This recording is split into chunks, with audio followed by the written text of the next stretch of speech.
ვიწყებთ ახალ დიპლომატიურ კვირას.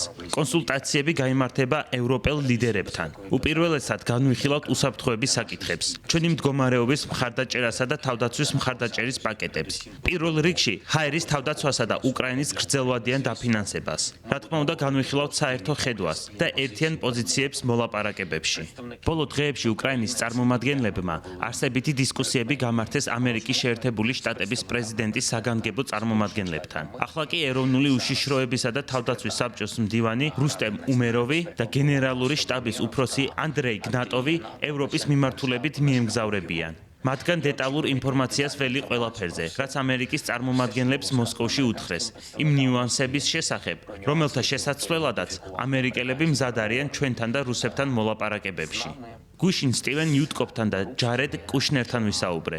მადლობა მზადყოფნისთვის. ჩვენთან ერთად 24/7-ზე იმუშაონ.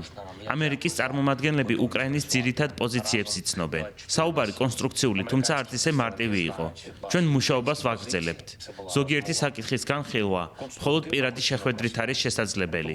უმეროვი და გნატოვი დეტალებს გამაცნობენ. მეც ვისაუბრებ ევროპელ ლიდერებთან. დაგეგმილი გვაქვს შეხვედრები ლონდონსა და ბრიუსელში.